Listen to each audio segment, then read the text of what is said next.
Bueno, la Comisión Postuladora para Contralor General de Cuentas ha designado ya los nombres que tendrán que analizar los diputados para elegir al próximo Contralor de la Nación. ¿Qué consecuencias y qué escenarios hay en los próximos días? De eso hablaremos con la etiqueta SF Contraloría, pero antes los dejo con la nota del día.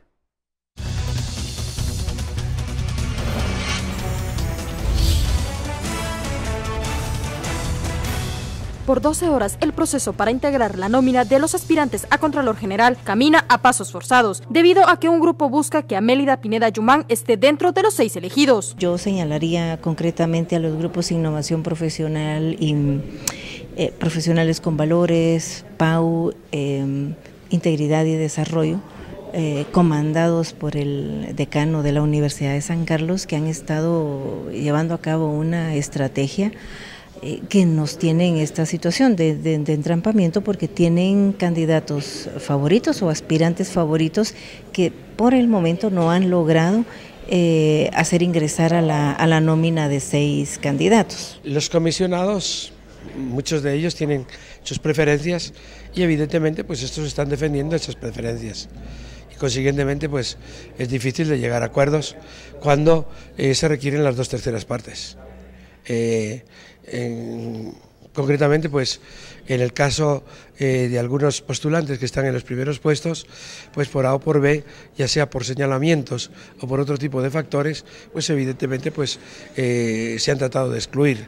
Sin embargo, pues no hay consenso sobre eso. En las 6 rondas de votación realizadas ya han sido elegidos Edwin Salazar, Carlos Echeverría y César Elías, el actual subcontralor de gasto y uno de los más cuestionados por las organizaciones civiles que velan por el proceso, pues al igual que Echeverría, no lograron desvanecer las tachas. Ante el entrampamiento, se presentó la propuesta del comisionado Óscar Solórzano, que planteó no votar más y elegir a los mejores 3 postulantes punteados que aún no están en nómina. De ser así, la primera en pasar sería Pineda Yumán, algo que no fue aceptado, pues el comisionado Solórzano y Yumán recibieron una tacha por conflicto de intereses, debido a que la madre de Solórzano es la gerente del Colegio de Contadores Públicos y Abogados, en donde la postulante es presidenta. De tal forma que, como ya elegimos 3 de los primeros 6, nos faltarían otros 3 de los que están punteando en las calificaciones, que esa podría ser una de las salidas, ¿verdad? Para que siempre estén entre los de mejor perfil. Nombres. Expediente 31, Amelia Pineda Yumán. Expediente 2, Alejandro González Portocarrero. Expediente 28, Walter Osmar Argueta. La entrega de la nómina está fuera de tiempo desde hace más de 3 meses, pues debió entregarse al Congreso el 13 de septiembre, por lo que ahora no tiene fecha estipulada para presentarse al Legislativo.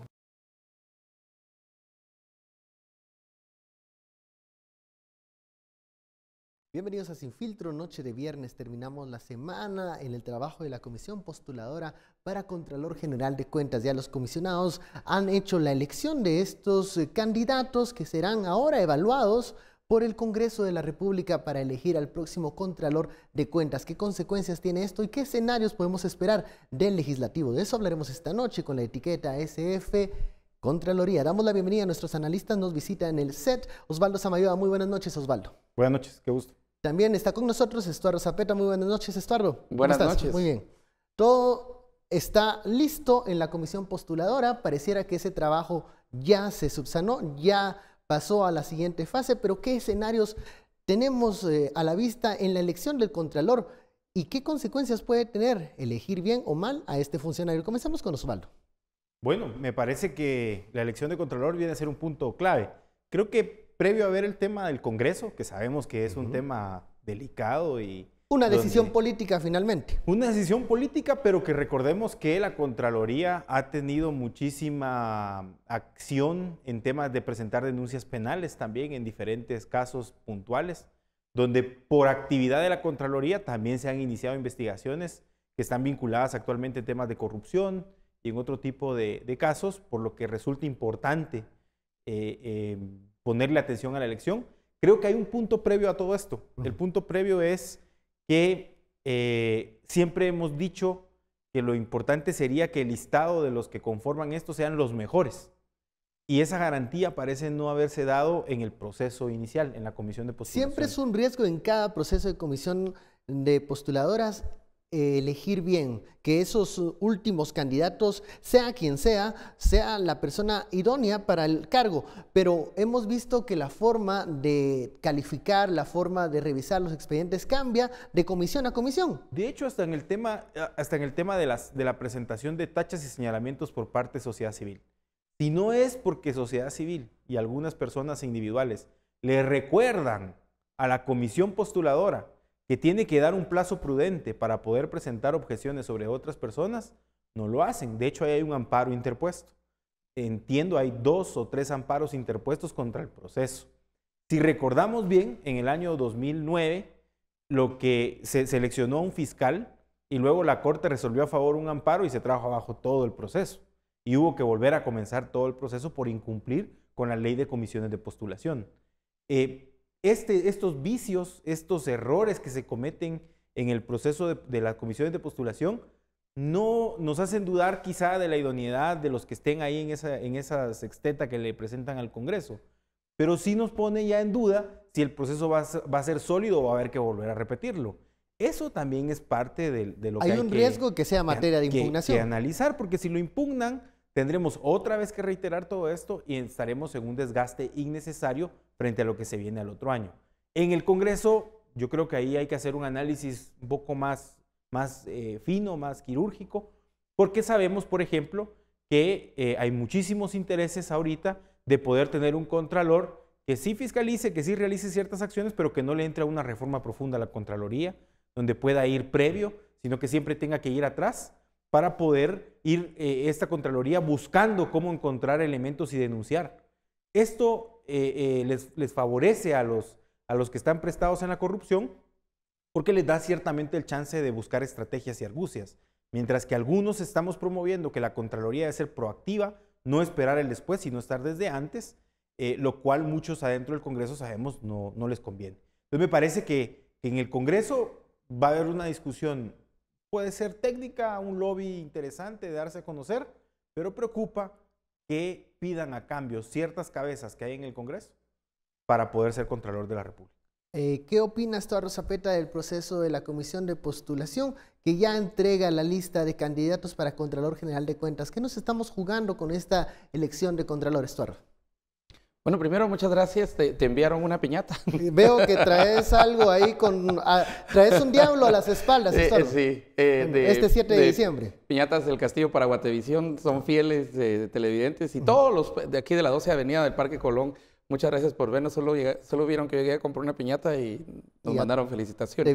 Muchas gracias. Y te regalaron mucha gente la piñata. me dijo que te dijera que te admira. Y se siente bien, ¿verdad? Todos Muchísimas los gracias analistas todos que estamos aquí. Todos los Hoy 7 comerciantes. de diciembre, ¿verdad? ¿Qué día más interesante para hablar de Contralor? Hay que quemar muchas cosas en la Contraloría. ¿verdad? ¿Qué está pasando en la Contraloría? ¿Qué se espera del próximo Contralor? Mira, ahorita ya digamos, las rondas y todo esto pueden surgir ciertas impugnaciones, pero yo creo que al final el Congreso no va a dejar. Y aquí es donde Osvaldo decía, en el Congreso hay que hacer un análisis mucho más fino. Y más fino a futuro, independientemente de cuál sea la decisión del Congreso de la República. Porque el Contralor es básicamente una especie como de atarraya, ¿verdad? De una especie de filtro demasiado fino para el sistema político, pero en elecciones en 2019 el Contralor es fundamental, porque son los finiquitos. Y acuérdate ese es un tema que no hemos abordado. A ver, ¿qué importancia tiene el finiquito y qué papel juega la Contraloría? Sin finiquito en no esto? se puede participar en las elecciones, ¿verdad? Eso es fundamental. Entonces, de hecho, en corridos parlamentarios y aquí a pocas cuadras del Congreso, y a veces hasta aquí se oye que están hablando, es que la UNE tiene una fuerza, tiene galleta la UNE en estar luchando por el Contralor que ellos quieran. Y tiene que ver no solo por los que ellos quieran dejar pasar para las elecciones, ya dentro de un mes, casi un mes será la convocatoria, sino también para lo principal, quienes no quieren que pasen, a quienes quieren sacar de la competencia, y eso lo hace en primera instancia Contraloría a partir de dar o no dar finiquitos. Pero no solo eso, el papel del Contralor Y esa reforma de la Contraloría yo creo que es la que teníamos que estar buscando, porque esa sí es una reforma que requiere el Estado, así como la reforma a la ley de servicio civil, ¿verdad? También la reforma a la ley, por ejemplo, interna del organismo del Congreso, ¿verdad? Donde se recetan grandes aumentos o hay una disparidad, por ejemplo, en pagos. También esa reforma que necesitamos junto con la ley de servicio civil es una reforma a la Contraloría. El problema de la Contraloría básico es que siempre ha llegado ya cuando todo está hecho. Entonces ya solo llega a ser una auditoría forense, ya solo llega a ver facturas y llega a ver todo, pero no sé. Es que en el marco legal, en el marco legal actual, ese es el papel de Contraloría en la mayoría de los casos. Cambiarlo. Hay entonces que plantearnos modificaciones a ese Totalmente, modelo. Porque la Contraloría se queda corta para la fiscalización de las obras. Sí, y el argumento de la Contraloría es que no tienen presupuestos, que no tienen personales, que no tienen esto, y que hay que entrenar al personal y hay que... Sí, es cierto, hay que hacer todo eso. Y eso no se va a hacer en un año, eso va a tomar tiempo, va a tomar por lo menos 3, 4 años. Cuando escuchábamos los planes de trabajo de los candidatos, pocos hacían referencia a un cambio profundo de la Contraloría. Hablaban de mayor presupuesto, hablaban de fortalecer las auditorías, pero pocos, creo yo, quieren echarse al hombro la tarea de cambiar profundamente el papel de la Contraloría, porque eso incluso puede alejar votos en el Congreso de la República. Queremos una Contraloría que tenga más dientes. No sé si a los diputados que van a elegir Contralor les conviene. Bueno, primero hay que poner todo esto en el mismo canasto, ¿verdad? El otro año se elige en Corte Suprema de Justicia. ¿Quién elige? El Congreso. Para el otro año hay que tapar ciertas cosas en el proceso electoral. ¿Quiénes lo están buscando hacer? El Congreso. En el Congreso reside un poder que ahorita podemos magnificarlo en el control político del país. Y para eso tienen que tener el control de la institucionalidad. Escuchamos ahí hijos de magistrados que posiblemente van a ser candidatos a diputados. Vemos ciertas figuras aliándose con otras para ser posibles postuladores a la presidencia, que son muy críticos de los órganos de control del Estado, como la CC, como el PDH. Y bueno, el otro órgano de control fundamental es la Contraloría General de Cuentas. Es decir, esta herramienta también hay que tenerla amarrada, también hay que tenerla cercana. No conviene una transformación de la Contraloría, porque cualquier intento reformista o transformador dentro de la Contraloría podría llevar a muchísimas causas penales. Bajo ese aspecto, todos los candidatos actualmente, ninguno se atreve a cambiar el modelo ni el sistema. Todos van a proponer seguir haciendo lo mismo de siempre. Y seguir haciendo lo mismo de siempre hasta hoy nos ha llevado a poco control en la administración del presupuesto, poco control en la ejecución y poco control en la celebración de contratos de bienes y servicios del Estado. Más allá de todo el evento técnico que hay adentro de un tema de Contraloría, hay un evento político y hay un evento social. En el evento político es que las exigencias actuales nos llevan a decir que tenemos que transformarlo. Y el que no se atreva a esto es una persona que está siendo complaciente con la corrupción y complaciente con la mala administración del Estado. Y lo otro, lo social. Nosotros como sociedad nos detuvimos en el año 2015 a exigir persecución penal, a exigir un Ministerio Público más independiente. Pero estamos olvidando que la Contraloría General de Cuentas es otro de los bastiones en los que la ciudadanía tiene que conquistar para exigir la transparencia máxima dentro del Estado. Si hay que reformar la legislación, debemos de motivar esa reforma a la legislación desde la ciudadanía, debemos presionar y deberíamos de esperar que los postulantes políticos en las siguientes elecciones tengan la capacidad de poder discutir sobre este ámbito del Estado. Vamos a la primera pausa de la noche, la etiqueta SF Contraloría. Volvemos. Seguimos discutiendo sobre los escenarios de elección del próximo Contralor General de Cuentas. Todo eso al regresar.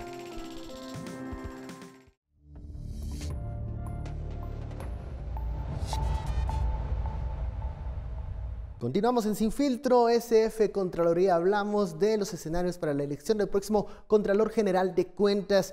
Osvaldo Samayoa hacía referencia en el bloque anterior del factor político. Al parecer, ninguno de los candidatos que quiere ser Contralor le quiere entrar al tema de fondo, porque eso puede espantar voluntades políticas en el Congreso de la República, lugar en donde se elegirá al próximo Contralor de Cuentas. Pero, ¿qué nuevos planteamientos debemos hacernos para una Contraloría más efectiva? ¿Cuáles son los puntos a los que hay que entrarle para tener un ente fiscalizador que evite actos de corrupción? y no llegue después de que fueron cometidos. Osvaldo, ¿hay algún planteamiento de modelo que pudiese innovar el papel de la Contraloría? Mira, lo primordial ahorita es exigir el tema de lo oficioso de la Contraloría, que ya lo mencionábamos en el bloque anterior. Es decir, ir a revisar las facturas, ir a ver después de que ya se firmaron los contratos o ya se ejecutó. Todo eso está bien, hay que hacerlo, pero pareciera que necesitamos un acompañamiento previo. Es decir, tener desde el principio los acompañamientos específicos, tanto en las municipalidades como en los ministerios, como en todos los órganos del Estado, para poder identificar riesgos y para poder desmontar aquellas cuestiones de malas prácticas que se dan en la contratación de estos bienes y servicios. Es decir, señalar antes y no esperar hasta el después, que ha sido, y yo entiendo a los contralores, entiendo a los auditores cuando dicen, ¿y cómo voy a señalar antes algo si primero tiene que suceder para yo después poder verificarlo? Sí, el señalar antes es decir, prácticamente que la Contraloría sería quien nos tiene que poner las reglas de la contratación de los bienes y servicios. Y que esas reglas, si tienen que ser mediante una legislación, entonces que sea la Contraloría quien promueva un proceso de reformas a su ley para que pueda tener este tipo de funciones y de acompañamiento. Alertas tempranas, acompañamiento temprano, identificación temprana de riesgos, identificación temprana de posibles malas prácticas que conlleven a actos de corrupción o a malversación de los fondos, y por lo tanto tendríamos un sistema de filtro que impide que sucedan más actos de corrupción o de malversación de los fondos en el futuro. Porque cuando ya se llegan a verificar, o han pasado muchos años, el proceso, cuando el auditor llega, se presta a corrupción, también el propio auditor, donde le dicen, mire, aquí le doy a dar esto, no diga de estos hallazgos. Pero hay algo más que lesiona más todavía.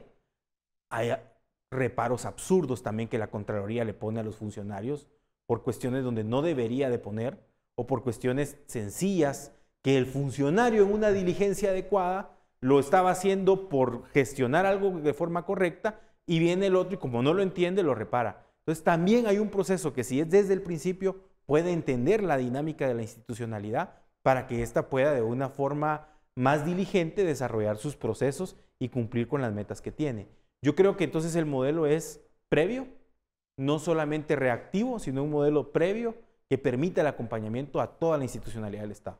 ¿Qué va a pasar con los candidatos en el Congreso de la República? Obviamente ellos realizarán su lobby, sus acercamientos con diferentes bancadas. Estuardo, van a querer ponerse en el ojo del huracán proponiendo algunos cambios fundamentales en la Contraloría. Veremos más de lo mismo de los candidatos que van a querer acercarse a dirigir el ente fiscalizador. No, ahorita vamos a ver más de lo mismo. Ahorita no. Ahorita los que...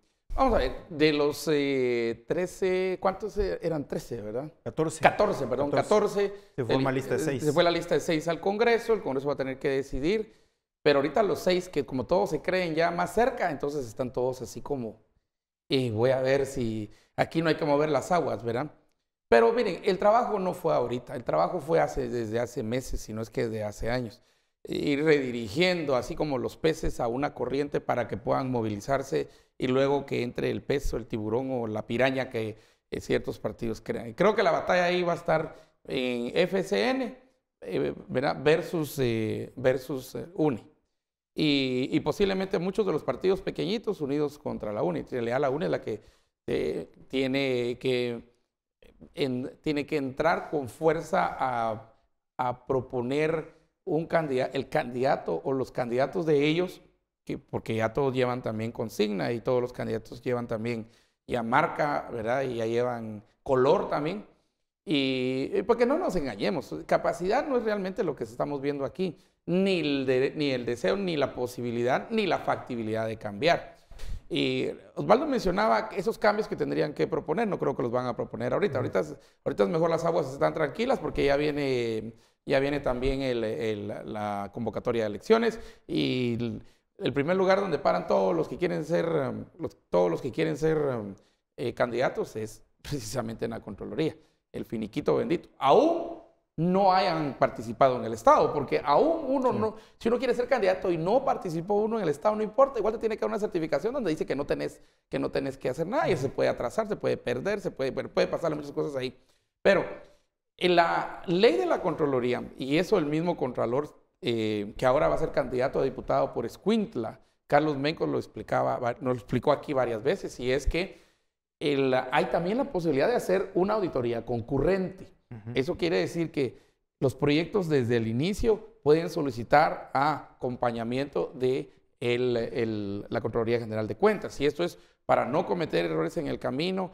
La Contraloría no les va a decir qué hacer y qué no hacer, pero sí un ente consultor, ¿verdad?, del Estado que va a estar todo el tiempo ahí, y que también quienes están ejecutando los proyectos, ejecutando la obra, van a saber que pueden preguntarle a esto. El único problema es que si todos los proyectos del Estado pidieran una auditoría concurrente, sería imposible, pues necesitarían miles y miles y miles. Entonces la pregunta es, ¿qué capacidades se le tienen que dar a la Contraloría para que pueda ejercer un papel mayor? Porque si no, va a pasar lo mismo que ocurrió con el Tribunal Supremo Electoral, la ley electoral de partidos políticos. Se hicieron algunos cambios y en la realidad no se podían ejercer todas esas funciones que se pedían. Sí, puedes proponer utopía, ¿verdad? Pero la realidad es otra.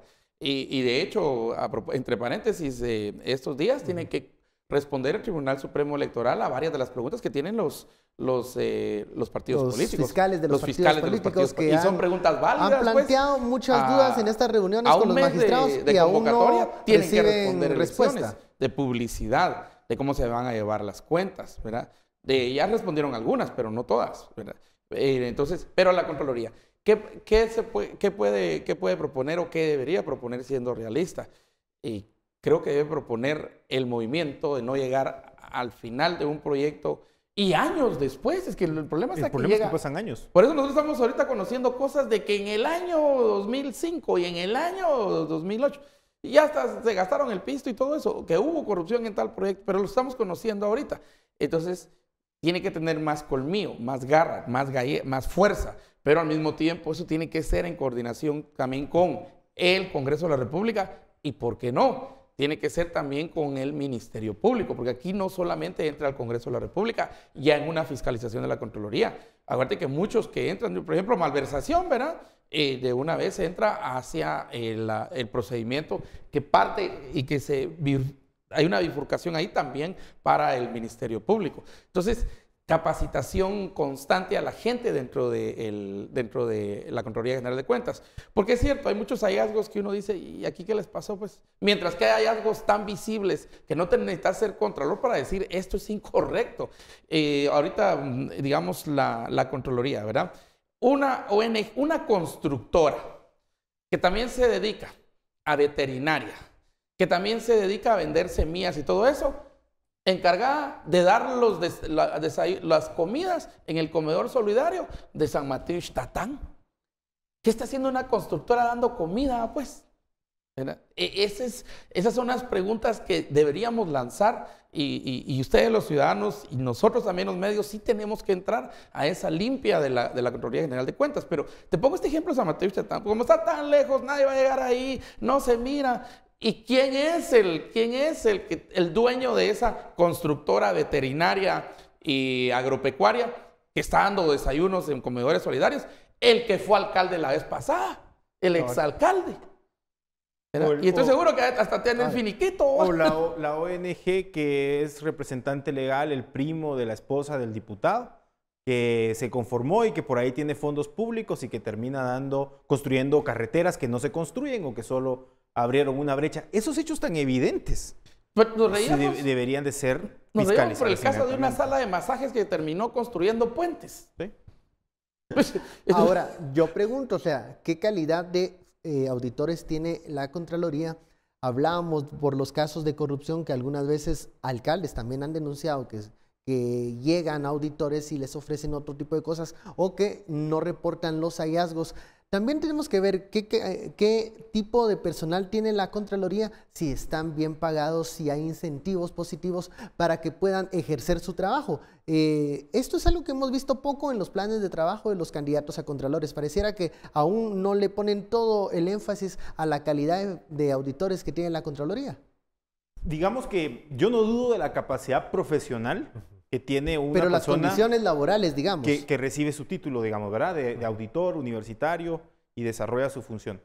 Las condiciones laborales para mí siempre son primarias primordiales en todos los entes estatales e incluso en el sector privado. Mientras mejor laboralmente esté una persona, su desempeño, su capacidad de poder producir lo que tiene que producir va a ser de mejor calidad. Y esto tiene que ir acompañado, creo yo, con una actitud del trabajador, que es la ética del trabajador. Esa ética que no va a adquirir con el conocimiento académico y esa ética que no va a adquirir por el simple desempeño del trabajo. Tiene que ver con su ética. Yo ahí, me parece que es interesante porque ahí es donde tenemos que encontrar a funcionarios también que se dejen auditar. Porque hay algunos funcionarios que dicen, no, yo para qué quiero la Contraloría, yo todo lo estoy haciendo bien. Y lo que hacen es poner obstáculos a la Contraloría General de Cuentas que entorpecen un buen trabajo de estos profesionales. Pero también ese funcionario en su individualidad tiene que tener la ética de poder desarrollar de forma adecuada este trabajo que desarrolla y no prestarse ni a ofrecimientos de favores o de dineros, ni pedir para ocultar ciertos hallazgos. Y además tiene que caer en eso que tanto exigimos a los entes, objetividad, que si realmente es algo que tengo que llevar a lo penal, que es algo administrativo y que es algo que con una simple llamada de atención se puede corregir. También tienen que llegar a ese tipo de extremos. Yo creo que uno de los temas es el clima laboral y los derechos laborales deben de respetarse. Creo que eso es algo que siempre debe permanecer. Pero los incentivos para desarrollar un trabajo sin corrupción y con transparencia también descansan no solo en la institucionalidad, sino también en uno. En el trabajador. ¿Verdad? Bueno, vamos a la pausa. La etiqueta de la noche, SF Contraloría. Volvemos luego del corte. Al regresar, la conclusión sobre el tema del futuro Contralor de Cuentas y el segundo tema de la noche. De eso hablaremos al volver.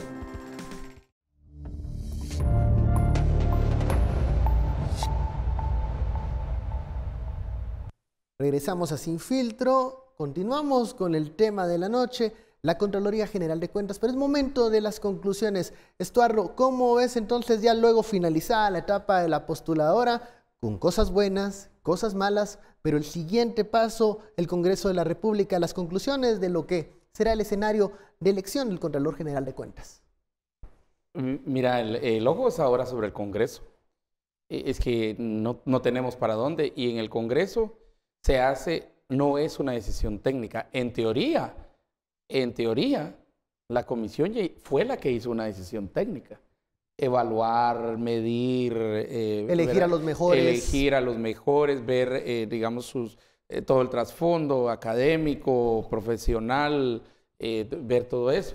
Aún presentación de grupos de grupos organizados, ¿verdad? En Guatemala que dijeron, miren, tengan cuidado con este sí, este no, y bueno, y todo, las tachas y todo eso. Pero todo eso se termina. Todo eso se termina. Ahorita pasa la decisión política. Exactamente. Y tenemos que tomar en cuenta que de cerrar la lista de 6 que va para el Congreso, es una decisión política. No es técnica, no tiene nada que ver si es capaz, si no es capaz, es política. Lo técnico, entre comillas, ya pasó, se quedó ya en otro lado. Y yo creo que ahorita es el tiempo de ver. Y entonces ahí, otra vez, cómo se van a organizar y se van a mover los grupos. Aquí se va a dar un mercado. Básicamente, mi conclusión es que ahí se va a dar un mercado, ¿verdad? Dame tanto y todo esto. Bueno, entonces, mira, te voy a apoyar con esto, pero...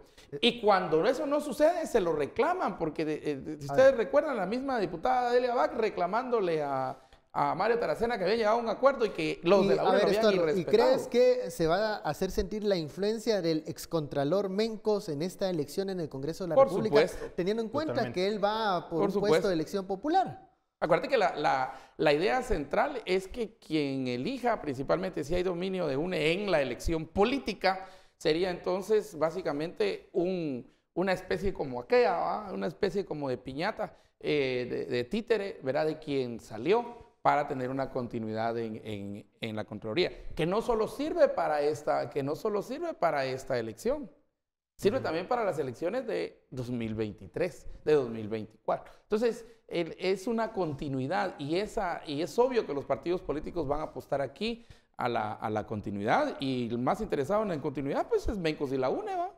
Osvaldo, conclusiones de este tema, escenarios a futuro. ¿Cómo ves la elección de Contralor General de Cuentas? Lo primero es de preguntarle al diputado Carlos Barreda, que me parece, que lo conozco y me parece que es una buena persona, que si él quería promover una iniciativa de ley para quien que sea fiscal después no pueda ser candidato a ningún puesto político, debería ser igual con el Contralor, porque el Contralor va a ser un candidato a diputado por la UNE.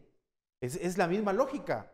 Es la misma lógica. ¿Por qué aplica a unos o por qué debería aplicar a unos y a otros no? Aplicárselo a otro, ¿verdad? ¿Qué mensaje nos lanza esto de entrada? El primer mensaje que nos lanza es que la UNE tiene a quien actualmente, porque todavía lo va a tener, tiene mucha influencia sobre la Contraloría General de Cuentas como un candidato a diputado y como un consultor directo de por quién tienen que votar y por quién hay que generar pactos adentro del Congreso. ¿Eso qué nos dice? Que tenemos un Contralor con buen dominio hacia lo interno de la Contraloría General de Cuentas, con buen dominio sobre influencia y manejo para generar pactos adentro del Congreso y que va a poner un Contralor que va a ser en beneplácito a los intereses de estos. O sea, Mencos sería como un factotum de un gran elector en esa correcto. Votación en el Mencos termina teniendo el poder Congreso. de todo esto. Ahorita, Mencos pareciera tener el poder de todo este proceso. Y eso nos genera incertidumbres, eso no le ayuda, digamos, a los procesos transparentes de elección. Tal vez con una paradoja aquí. Ajá. Y una duda que muchos podrían tener, y es, ¿por qué le dieron finiquito? Entonces, ¿por qué, digamos, durante el reinado de Mencos se le dio finiquito tan rápido a Hotel Maldana, por ejemplo, verdad? Esa Es una pregunta que quedaría en el aire. Sí. Pero Sí. ese ha sido el finiquito express más rápido. Tal vez presión de los gringos o presión de ONU, yo no sé de quién, pero él tendría la respuesta para eso. Él tendría la respuesta, Lo ¿verdad? que yo quiero señalar es el discurso. Cómo ese discurso no está siendo coherente. Y eso me parece que debe de buscarse esa coherencia en el discurso, porque lo contrario pone ya en duda a los ciudadanos los procesos que ellos han desarrollado. Entonces, y lo dije con nombre de diputado porque me parece que él fue el más visible para decirlo, y sé que es una persona que escucha, ¿por qué el discurso no se mantuvo entonces? ¿Verdad? Y eso me parece que es algo que debe de aclararse también. Bueno, segundo tema de la noche, este día se detiene a un agente de la Policía Nacional Civil y a integrantes fiscales del Ministerio Público en Chiquimula. Esto abre el debate sobre cómo están los procesos de depuración al interno de las instituciones y sobre todo el Ministerio Público. Reacciones de esta noticia, de esta detención de fiscales, se percibe como una buena noticia porque es un proceso de depuración, pero también abre la pregunta sobre cómo están las instituciones permeadas o hasta qué punto hay agentes fiscales, elementos de la Policía Nacional Civil que no estarían cumpliendo sus funciones, sino haciendo otro tipo de cosas. Estuardo. Desde que CICIG empezó este trabajo, no digo con Iván Velázquez, sino con Castresana, Dalanese y ahora Velázquez, y yo he sido de la posición que las primeras estructuras que tenían que entrarle para entonces poder hacer un trabajo más eficiente eran las estructuras tanto del Ministerio Público como del organismo judicial. Porque, ¿cuál era el sentido de esto? Era que, digamos, tener una lucha, pero no tener a todos estos, la limpia necesaria dentro del MP y dentro del organismo judicial, pero principalmente dentro del MP, que iba a ser o es el acompañante, por ejemplo, de la CICIG en estos casos. Entonces no tiene sentido, y eso es lo que vamos a empezar a ver. Aplaudimos que haya una depuración y aplaudimos que haya una investigación sobre muchos del Ministerio Público, pero los casos son fuertes. Hoy tenemos el caso de Chiquimula, también PNC y también la limpia dentro de la PNC, pero principiemos con MP. No se puede hacer todo al mismo tiempo, y si algo le hubiera entrado así del inicio por estructura sería al MP. Pero pongamos el ejemplo en el otro lado del país. Tenemos el Chiquimula hoy, pero también tenemos el caso de Quetzaltenango, en el cual el fiscal, uno de los fiscales, le vendía información a Mito Barrientos por 400,000 quetzales, del cómo iba el caso, qué tenía que hacer, si había todo. Eso te dice que tenemos Quetzaltenango y tenemos Chiquimula en el occidente y en el oriente. Cuando uno empieza a hacer círculos concéntricos alrededor, uno dice, ¿y con cuánto estará esto infiltrado, vendido, envenenado en el Ministerio Público? Yo creo que es una pregunta que, si bien va a la vuelta y va a haber la corrupción afuera, tanto de exfuncionarios y exministros y hasta expresidentes, y de varios gente de la iniciativa privada, ¿por qué no regresar otra vez al Ministerio Público? Que yo creo que ahí es donde sí tiene que también buscar estructuras. Posiblemente sea tal vez uno de los últimos actos de la CICIG, no lo sé, y en el OJ también. ¿Qué pasa con los procesos de depuración? Muchas veces hay investigaciones, obviamente, que dan con algunos malos elementos o elementos señalados adentro de las instituciones, pero ¿cómo están los procesos que deben de ser permanentes de depuración en instituciones tan delicadas como el Ministerio Público, como la Policía Nacional Civil, incluso el Ejército de Guatemala? ¿Qué está pasando con todo esto? Bueno, hay que recordar, no hay policía en el mundo que no esté infiltrada, ¿verdad? El crimen organizado lo va a tener como un objetivo primordial para tratar de controlarlo. Y sobre todo los sistemas de investigación criminal y en el caso de los fiscales, los sistemas que persiguen crimen organizado, tratan siempre de tener o infiltrados o compran a alguien, ¿verdad? Eso es una de las prácticas. O logran llegar a extorsionar incluso a personas a lo interno. Por eso es que me parece muy valioso el proceso que se inició hace ya más de 10 años, creo yo, que se inició, de la conformación, paso a paso ha ido creciendo, de esta unidad de asuntos internos o esta fiscalía de asuntos internos que está en el Ministerio Público, que se está dedicando a investigar todos este tipo de denuncias que han surgido en contra de los fiscales. Eso es algo que hay que apostarle, eso es algo que hay que fortalecerlo a lo interno, porque no importa de qué tipo de delito sea, van a tener esa posibilidad de estar investigando y encontrar hasta dónde puede estar llegando esto hacia la Policía Nacional Civil o hacia otro tema de otras instituciones auxiliares de justicia. No me parece algo sorprendente, como bien decían, porque no solo sucede en un departamento, sucede en todos los lugares. Lo que sí me preocupa es si estas personas del Ministerio Público y de la Policía están accediendo voluntariamente, fácilmente a las estructuras criminales, o realmente hay un grupo de esta estructura criminal llega a atacar tanto a los fiscales y a los policías que los pone en una situación de no poder decir no.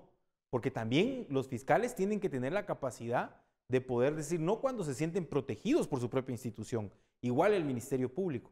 Estoy pensando en que no son infiltrados, sino que son personas que son ahorilladas a tener que brindar información o algo por el estilo, queriendo poner un balance en que hay algunos que evidentemente dicen yo te vendo información, dame dinero y no pasa nada, y hay otros que pueden ser unos buenos agentes y que por desprotección de la propia institucionalidad terminan ahorillados en esto.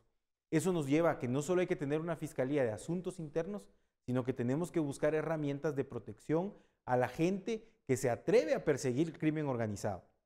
No es sencillo decir voy a investigar una estructura criminal. Investigarla conlleva averiguar muchas cosas en donde la persona puede perder la vida o puede perder la vida a sus familiares.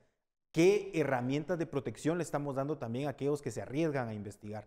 Lamentablemente en Guatemala no tenemos a Batman en Caballero de la Noche protegiendo al fiscal contra los malos y golpeando y todo. No lo tenemos, pero necesitamos a alguien, necesitamos una estructura que los proteja realmente para que puedan seguir haciendo esta investigación. Lo de hoy no es más que una muestra de efectividad, de depuración, de seguir generando este tipo de procesos y que sigue preguntándonos cómo vamos fortaleciendo los insumos o esta institucionalidad alrededor, paralelo, para poderlos proteger también.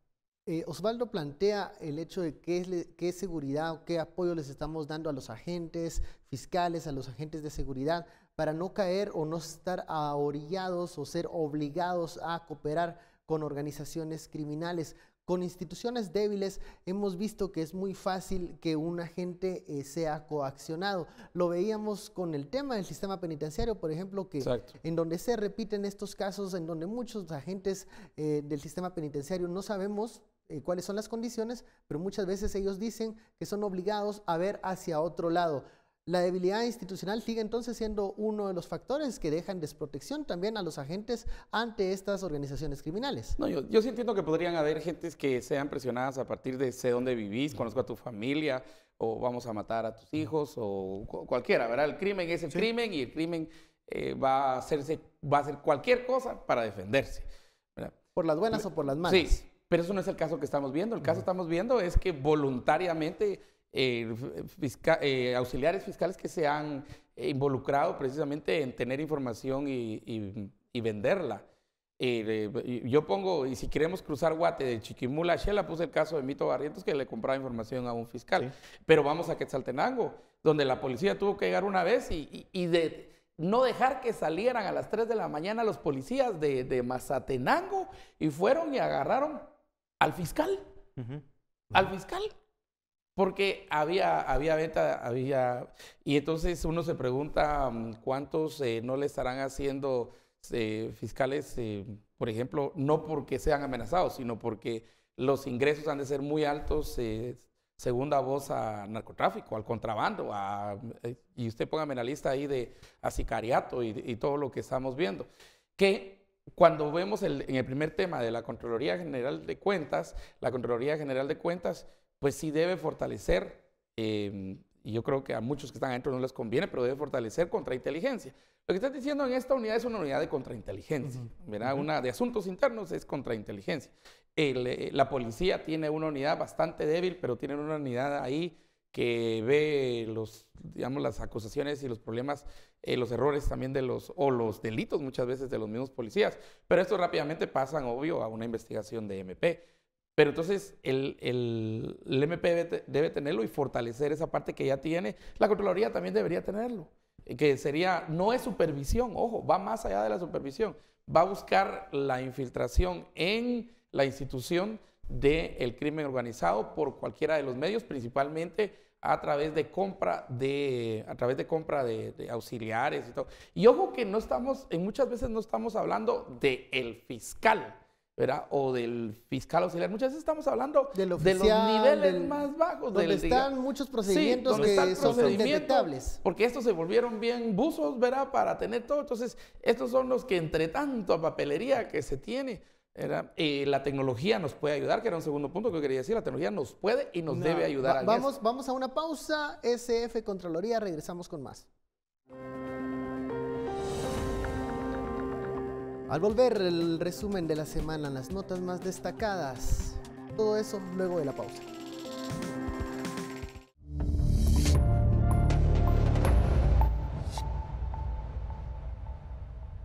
Regresamos a Sin Filtro, gracias por su sintonía. Es momento, como todos los viernes, de hacer un resumen de nota destacada de la semana.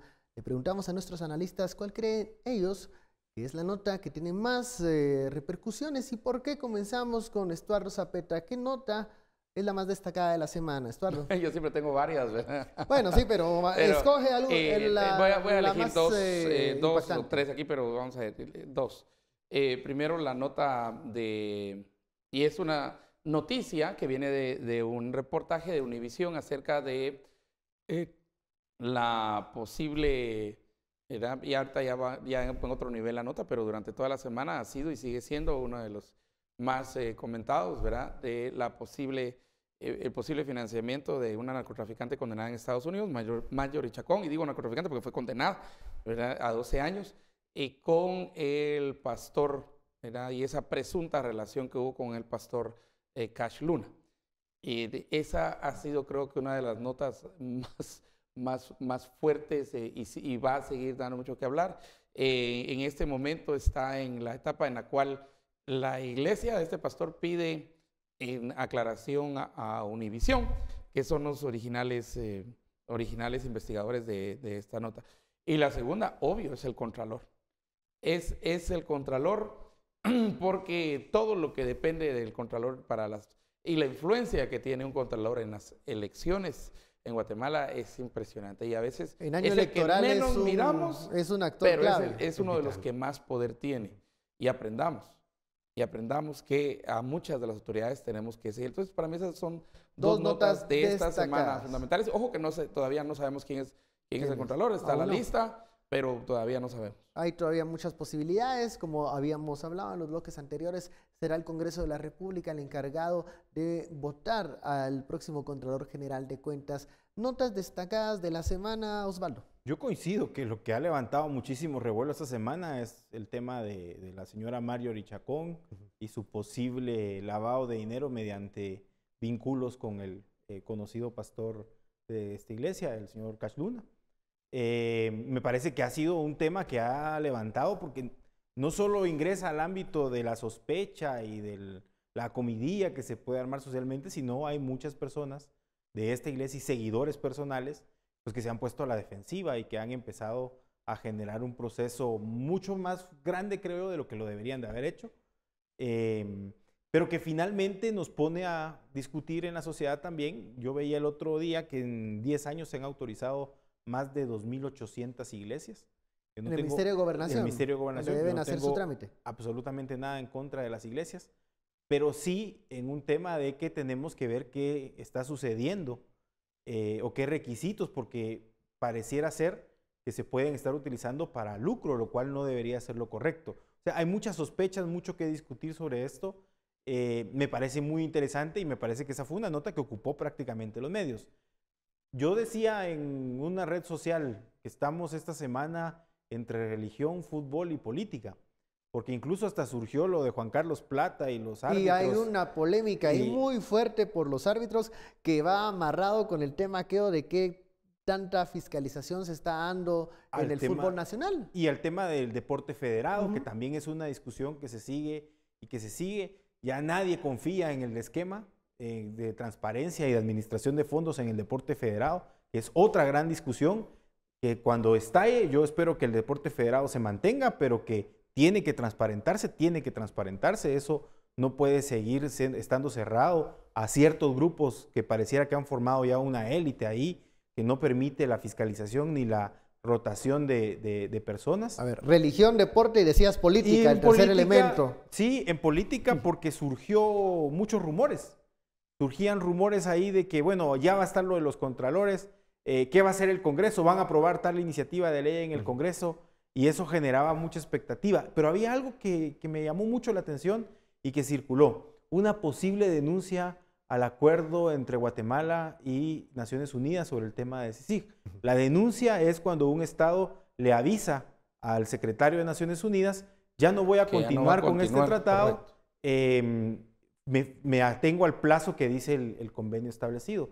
Y había un rumor muy fuerte de que iba a aparecer el presidente de la República diciendo que lo anunciaba, lo cual, desde el punto de vista jurídico, no tenía ningún impacto porque él ya en un acto anterior dijo... Ya le ha puesto un punto final a eso, ¿no? Hasta septiembre de 2019. Y la convención, las convenciones internacionales, una que nos ayuda a interpretar los tratados, dice que las denuncias se atienden a lo que dice el tratado. Cuando no sea así, pues se va a revisar aquella convención.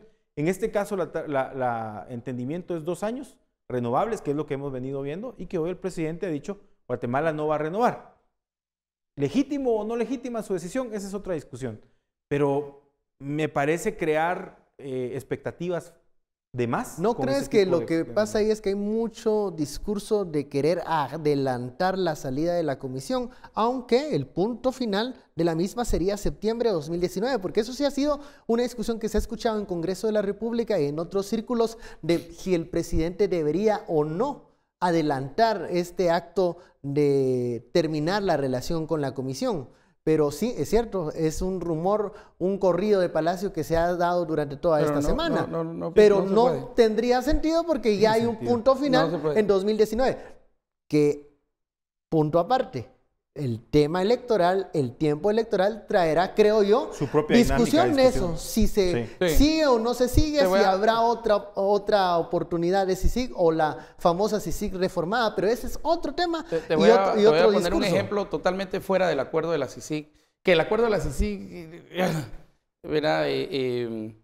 Porque yo también preguntaría si los de la CICIG no son diplomáticos, que es uno precisamente de los temas con que hemos discutido muchísimo con el Felipe aquí. Y entonces no es una misión diplomática. Entonces, tiene una figura diplomática, pero no ejercen como unos diplomáticos. Y la ley que estabas mencionando sí se aplica, pero a los convenios y tratados internacionales. Correcto. Y aquí voy a uno que sí es un convenio, y es el convenio 169.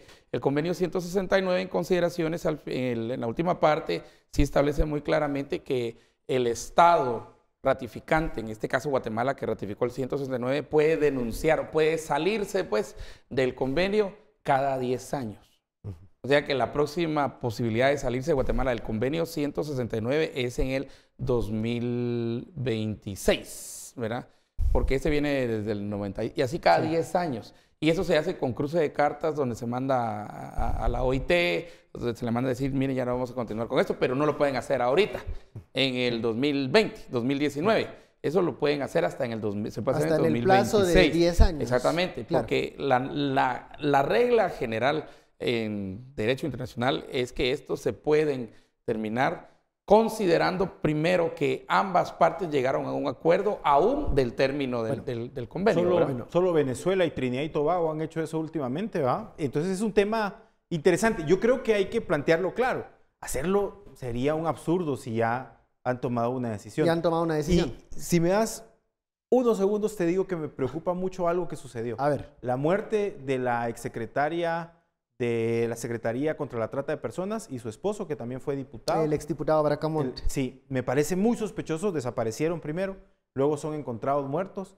Ese es un tema que hay que ponerle atención. Hay que ponerle mucha atención, hay que seguir las líneas de investigación que irán saliendo en estos próximos días. Bueno, hemos llegado al final de esta hora de análisis. Muchísimas gracias, Osvaldo. Muchísimas gracias, Estuardo. Te llevas la piñata, ¿verdad? Y la terminas de quemar. La terminas de quemar este 7 de diciembre. Bueno, y a usted muchas gracias por preferirnos y por estar con nosotros acá en Sin Filtro. No se vaya, viene María Luisa Gómez. Feliz noche.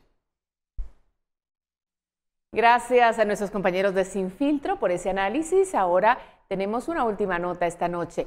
La estrella del rap, Kendrick Lamar, lidera las nominaciones de los premios Grammy de este año con 8, seguido por el también rapero Drake, que logró 7. El rapero Kendrick Lamar lidera las nominaciones de los premios Grammy. El californiano, que ya ha ganado 12 Grammys, 5 en la última edición, competirá en esta ocasión en 8 categorías gracias a la banda sonora de la película Pantera Negra. En un nuevo triunfo para el rap estadounidense, el segundo más nominado fue Drake, en 7 categorías. Las mujeres también consiguieron una fuerte presencia en la edición 2019 de los premios más importantes de la música en Estados Unidos. Cardi B, Lady Gaga y la cantante de folk rock Brandi Carlile fueron nominadas en las categorías más importantes. El anuncio de las nominaciones supone, sin embargo, un revés para Beyoncé y Jay-Z, cuyo álbum Everything is Love fue acogido favorablemente por la crítica, pero no consiguió ninguna nominación. Otras grandes ausentes son Taylor Swift y Ariana Grande, que no están en las categorías principales. De todas formas, la Academia de la Grabación parece haber escuchado las críticas de la última edición, cuando se la cuestionó por un show demasiado masculino y blanco. Este año, 5 de los 8 nominados en la categoría Álbum del Año son mujeres, proporción que aumenta a 6 de 8 en la categoría de Mejor Nuevo Artista. La ceremonia de entrega se celebrará el próximo 10 de febrero en Los Ángeles. Así terminamos con esta tercera emisión de Noticiero Guatevisión para hoy viernes. Gracias por sintonizarnos. Recuerde que el sábado y el domingo hay mucha programación para usted acá en este su canal. Hasta pronto, descanse.